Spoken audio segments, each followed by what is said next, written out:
आज हमारा डे 25 है। ठीक है, अभी तक हमने टोटल 96 अलग अलग टाइप के बारे में मतलब अलग अलग मेडिसिन के बारे में डिटेल में अच्छे से मतलब कि समझा। ठीक है, और उनमें से हमने सिर्फ 4 अभी मार्केटर को टारगेट किया हुआ है। इसके नाम मैं अभी बाद में लेता हूँ। पहले मैं 3 चीज़ क्लियर कर देता हूँ। अगर आपको ये तीनों चीज़ पता है कि हमारा टारगेट क्या है, किन लोगों के लिए ये सीरीज चल रहा है और इसके पीछे का मेरा मोटिव क्या है और जो मैं इंफॉर्मेशन लाया हूँ किस बेस पर लाया हूँ, अगर आपको ये तीनों चीज़ पता है तो स्टार्टिंग के 3 से 4 मिनट स्किप करो, डायरेक्टली मेन मतलब कि मेन वीडियो मतलब मेन स्टार्टिंग फेज के वीडियो पे जाओ। ठीक है, तो आपको पहले क्लियर करता हूँ कि टारगेट ये है कि अपने देश में इंडिया में जो छोटे मेडिकल हो चाहे बड़े मेडिकल हो, जो भी हॉस्पिटल के मेडिकल्स हैं छोटे या बड़े, उनके अंदर जो मेडिसिन अवेलेबल रहते हैं, मैं ऑल ओवर इंडिया की बात कर रहा हूँ क्योंकि हर एक मेडिकल में सेम मेडिसिन नहीं रहते हैं, अलग अलग ब्रांड्स के रहते हैं। ठीक है, तो हमको पूरे इंडिया में सब मेडिकल को टारगेट करने का है, टोटल 90% के ऊपर मेडिसिन। और वो कैसे होगा, टोटल 30 to 40 ऐसे मार्केटर और मैन्युफैक्चरर हैं जिनके मेडिसिन के बारे में अगर हम डिटेल में समझ लेते हैं, मतलब कि उसके बारे में जानकारी इकट्ठा कर लेते हैं और जान लेते हैं क्या है, तो ऑटोमेटिकली जो 90% मतलब कि आप 90% मेडिसिन ऑटोमेटिक कवर कर लोगे। ठीक है, और ये 30 to 40 मार्केटर ये कोई खाऊ पूरी नहीं है। सिर्फ मैं 4 मार्केटर का मैं सिर्फ मेडिसिन का लिस्ट निकाला हूँ, इसके अंदर ही 4,500 मेडिसिन है, मतलब 4,500।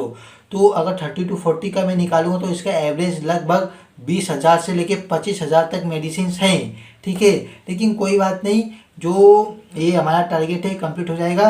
और जो इसका पूरे ब्रांड्स का स्टार्टिंग फेज 2026 के एंडिंग तक होगा। और स्टार्टिंग फेज मतलब कि स्टार्टिंग फेज चालू हो जाएगा सबका। ठीक है, किसी किसी का ख़त्म भी हो जाएगा, लेकिन मतलब वहाँ तक मैं चालू करूँगा, मतलब एंडिंग तक चालू करने का पूरा चांस है क्योंकि अभी तक सिर्फ 4 ही है। मतलब कि हर एक टाइप का डिटेल में वीडियो बनाना मतलब कि बहुत टाइम लगता है। ठीक है, इसलिए धीरे धीरे चालू हो रहा है। तो और ये कंप्लीट कब तक होगा, 2027 के एंडिंग तक। इसमें कम से कम 2 साल जाने वाले। तो पेशेंस रखना बहुत ज़रूरी है क्योंकि मेडिसिन का क्वांटिटी बहुत सारा है। हम क्वांटिटी के चक्कर में मेडिसिन की क्वालिटी के ऊपर मतलब कि क्वालिटी खराब नहीं कर सकते। जो क्वालिटी आपको मिलना चाहिए प्रॉपर मिलेगा, क्योंकि एक मेडिसिन के ऊपर में मैं बहुत मेहनत करता हूँ। तो तभी आपको सिर्फ ये 15 से 20 मिनट का जो वीडियो दिख रहा है, तो इसके पीछे कम से कम घंटों का टाइम गया, मतलब कि बहुत सारा हो गया। ठीक है, तो ये था हमारा ये टारगेट। सेकंड किन लोगों के लिए है, जो हमारे फर्स्ट ईयर सेकंड ईयर के स्टूडेंट है, डी फॉर्म या फिर बी फॉर्म के, तो उनके लिए ये बेस्ट रहता है। क्योंकि जब भी वो जिस टाइम पे स्टडी करते हैं उस टाइम पे सिर्फ नॉर्मल कंटेंट्स के बारे में पढ़ते हैं। अगर उसी टाइम से वो मतलब कि जो रियल मेडिसिन के बारे में भी अगर जानना चालू कर देंगे तो उनके लिए ज़्यादा बेनिफिट रहेगा। ठीक है, तो उस टाइम पे मैं भी जिस टाइम पे मैं स्टडी करता था ना, उस टाइम पे मैं भी यूट्यूब पे वीडियो देखता था मेडिसिन से रिलेटेड। आप भी देखते होगे अगर आप स्टूडेंट होगे तो अगर उस टाइम पे मैं भी देखता था, लेकिन कोई सीरीज वाइज नहीं किया था। सब लोग बताते थे सिर्फ ओटीसी मेडिसिन क्या हो गया, मतलब क्या होता है, इंपॉर्टेंट मेडिसिन क्या क्या हैं, स्केड्यूल H1 के कौन कौन से मतलब कि मेडिसिन से कंटेंट वाइज वो लोग बताते थे। और एंटी मतलब मोस्ट इंपॉर्टेंट एंटीबायोटिक्स कौन कौन से इंपॉर्टेंट इंजेक्शन है कौन कौन से जो हॉस्पिटल में अवेलेबल रहते, टोटल 8 से 9 पॉइंट्स हुए घुमा फिरा के वो लोग सब यूट्यूबर बताते थे। लेकिन हमारा सीरीज अलग जाने वाला है। पूरा हम लोग मैन्युफैक्चरर और मार्केटर के हिसाब से पूरा डिटेल में समझने वाले हैं। ठीक है, तो एज अ फार्मासिस्ट अगर आप फर्स्ट ईयर सेकेंड ईयर के स्टूडेंट हो तो आपके लिए बहुत ही इंपॉर्टेंट होने वाला है। ठीक है, और मैं आप लोगों के लिए ये बना रहा हूँ।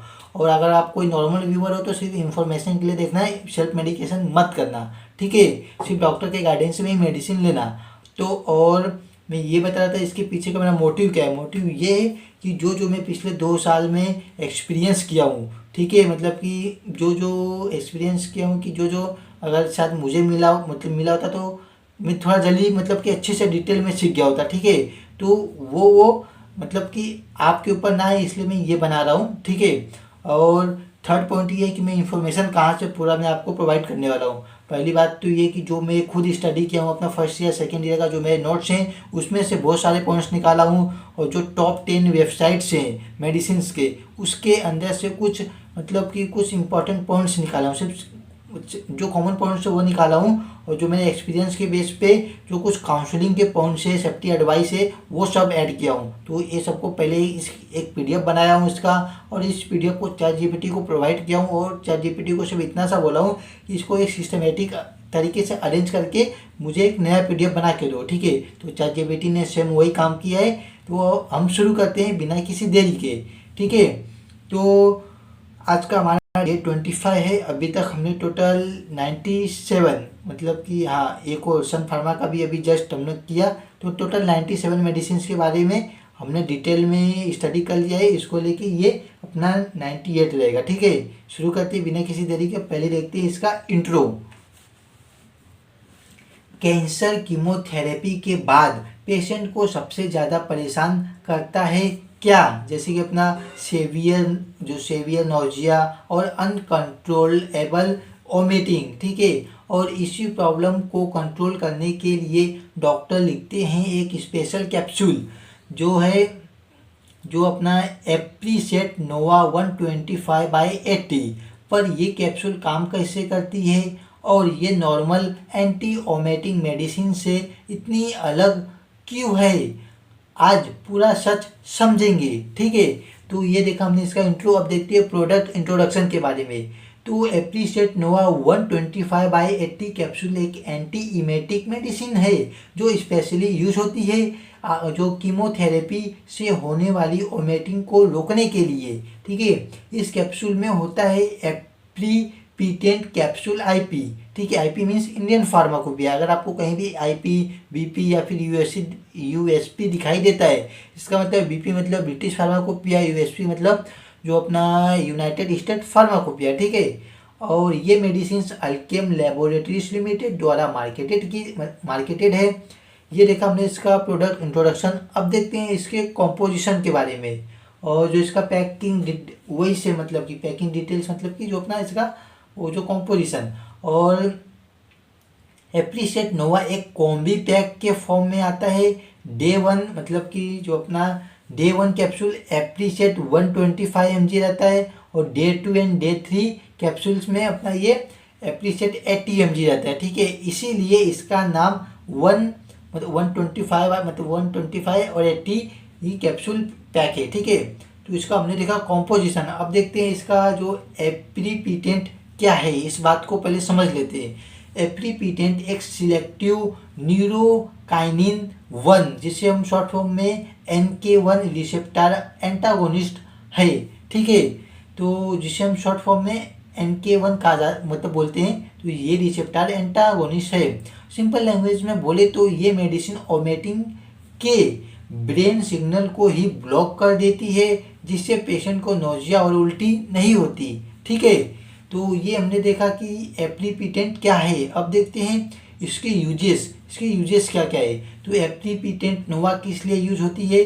First, chemotherapy induce nausea and vomiting, ठीक है। जो अपना एप्रीसेट नोवा का मेन यूज है हाईली इमेटोजेनिक कीमोथेरेपी और मॉडरेट इमेटोजेनिक कीमोथेरेपी के दौरान होने वाली एक्यूट एंड डिलेड वोमिटिंग को प्रिवेंट करना, ठीक है। मतलब उल्टी आने को, मतलब जो उल्टी आ रहा है उसको रोकना, ठीक है।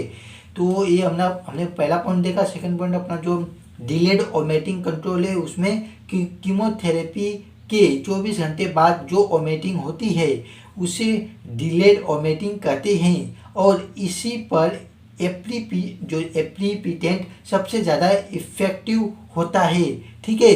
तो ये हमने देखा कि इसका यूजेस कहाँ कहाँ होता है। अब देखते हैं इसका mechanism of action, how apreset nova works, ठीक है।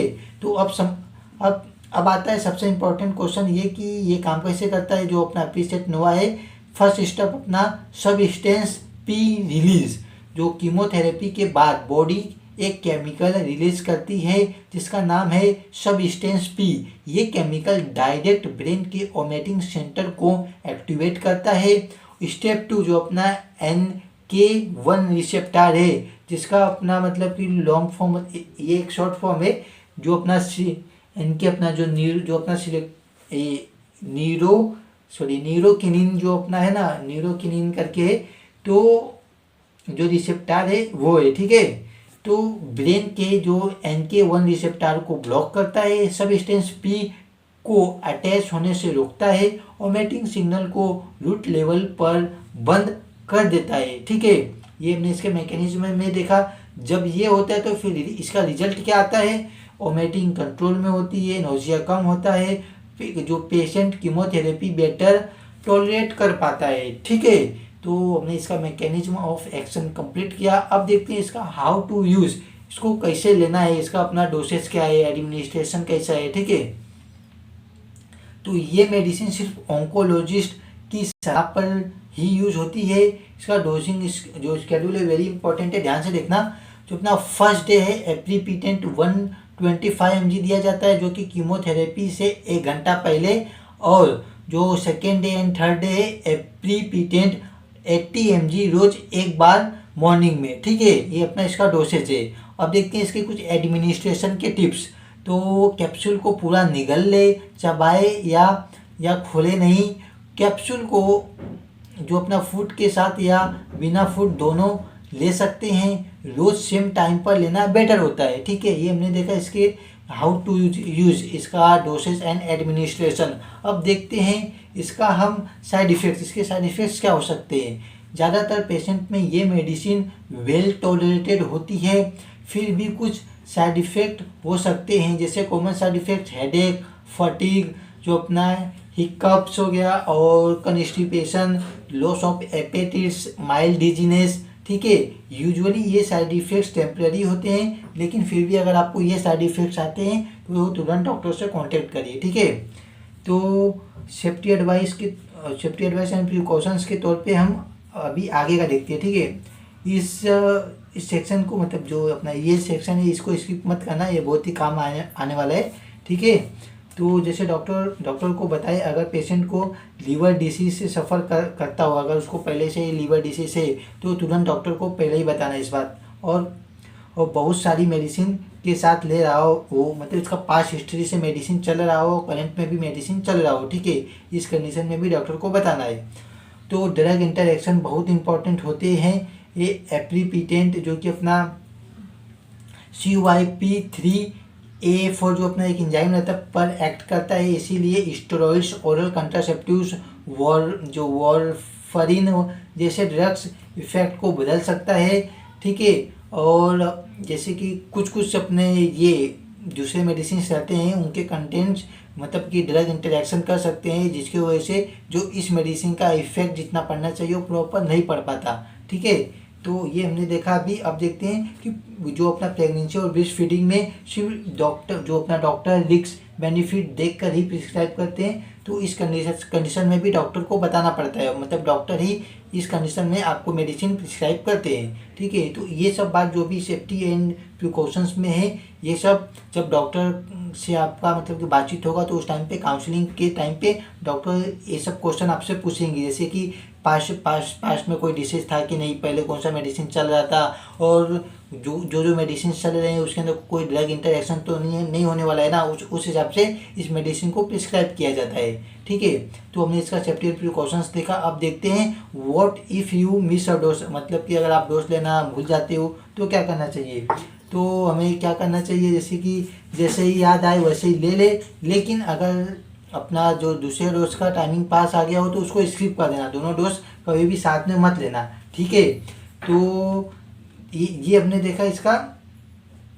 अगर आप डोज लेना भूल जाए तो क्या करना चाहिए, अब देखते हैं। तो कि इसके कुछ क्विक टिप्स जो कि पेशेंट काउंसलिंग के पॉइंट्स है जो कि ध्यान में रखना चाहिए, जैसे कि कीमोथेरेपी के स्केड्यूल, जो कीमोथेरेपी का स्केड्यूल है उसके अकॉर्डिंग ही लेना है इस मेडिसिन को, और अपनी मर्जी से कैप्सूल बंद मतलब ना करे। ओमेटिंग कंट्रोल के लिए ये अक्सर है, और मतलब कि अक्सर ओंडेनसेट्रोन प्लस डेक्सामेथासोन के साथ दी जाती है। ठीक है, इस कंटेंट के साथ इस मेडिसिन को अक्सर दिया जाता है, और कंप्लीट कोर्स लेना ज़रूरी है, आधा अधूरा कोर्स मत छोड़ना। ठीक है, और चाइल्ड की रिस्क से दूर रखिए, क्योंकि जो छोटे छोटे बच्चे रहते हैं उनसे बहुत ही दूर रखो। ठीक है, ये देखा हमने इसके कुछ क्विक टिप्स। अब देखिए इसके स्टोरेज के बारे में। तो एप्लीसेट नोवा कैप्सूल को रूम टेम्परेचर पर रखें, जो इसका रूम टेम्परेचर है वहाँ पर रखें, जैसा नॉर्मल रूम का टेम्परेचर रहता है मतलब उस टेम्परेचर में रख सकती है। और हीट और मॉइस्चराइजर से दूर, जैसे कि डायरेक्ट सनलाइट के कांटेक्ट में नहीं आना चाहिए। और ओरिजिनल पैकिंग में स्टोरेज रखें, जो अपना इसका ओरिजिनल इसका जो भी पैकेजिंग है उसमें इसका स्टोरेज रखिए, ठीक है। वैसे भी हर एक मेडिसिन के जो बैक साइड पे जहाँ कंटेंट लिखा रहता है वहाँ पे स्टोरेज कंडीशन भी लिखा रहता है हर एक मेडिसिन का, ठीक है। आप वहाँ पे भी चेक कर सकते हो। तो अभी तक हमने इसको जितना देखा, इसका फाइनल समरी देखा जाए तो एप्लीसेट नोवा जो 125 और 80 कैप्सूल है, एक एडवांस एंटी ओमेटिंग मेडिसिन है जो कीमोथेरेपी के बाद होने वाली सेवियर और डिलेड ओमेटिंग को ब्रेन लेवल पर कंट्रोल करती है, ठीक है। ये हमने इसका समरी देखा। और अभी एक पॉइंट ऐड करता हूँ डिस्क्लेमर के तौर पे, जो मैं इंफॉर्मेशन दिया वो सिर्फ एजुकेशन पर्पज़ के लिए है, और ये सिर्फ व सिर्फ डी फॉर्म या फिर बी फॉर्म जो स्टूडेंट्स है उन लोगों के लिए है।